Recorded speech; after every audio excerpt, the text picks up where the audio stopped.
Signal দিচ্ছে। তারপরে ওই রেড তো ছিল, ওরা আবার একটু বাইক খাওয়ার পরে আমি মোটামুটি একটু সুস্থ বোধ করলাম। বাসায় গেলাম, বাসায় আর একটা কাজ করতে গেলাম, যেটা কৃষকের ছিল ওই কাজও ছাড়তে পারিনি, জমিতে সার দিতে গেলাম ওই অবস্থায়। ওই সময় আমার ক্ষতি করেছে বেশি। আমি একবারে জমি পাড়ে তো শুয়েই পড়লাম, সেখান থেকে বাড়ি এসে খুব পড়লাম, ওদের চলতে আবার তোমার শরীর অসুস্থ লাগছে, অস্বস্তি লাগছে, অস্বস্তি। ডাক্তারের কাছে গেলাম, ডাক্তার আমার পালস মাপলো, প্রেশার মাপার পরে বলতেছে কি যে চলে আসছি বাড়ি থেকে কত বাড়ি চাপে এটা বলবো না, আপনি 1 কোটি হাসপাতালে চলে যাবেন। বাড়ি থেকে কি দিয়ে আসছেন নাকি? তাহলে এখানে বড় থাকলে বেড়ে তুলে যাবেন, কারণ চোখগুলো আমার কিছু লাগবে না, আমি এখন সুস্থ আছি, আমি পারবো। যাওয়ার পরে ওখানে আমার বাস মাপালো, বাস মাপি দেখলো 220 বা 120।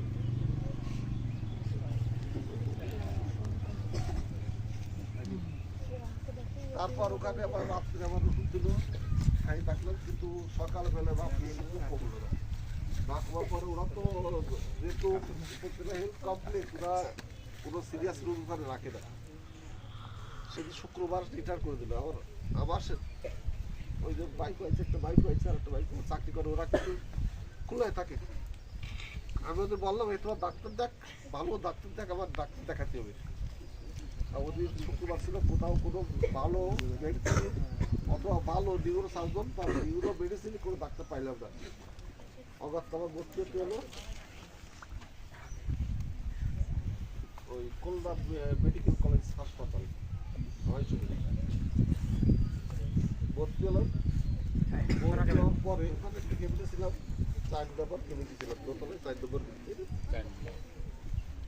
এখন কেবিনে থাকার পরে ডাক্তার আসে, কোনো ডাক্তার আসে, দলে দলে ডাক্তার আসে, কিন্তু অরিজিনাল যারা শিখতেছে, অরিজিনাল যারা ইন্টার্নি মানে ইন্টার্নি করতেছে, ওরাই আসে আবার একরকম ওষুধ 3 বার লেগেছে, 3 ডাক্তারে।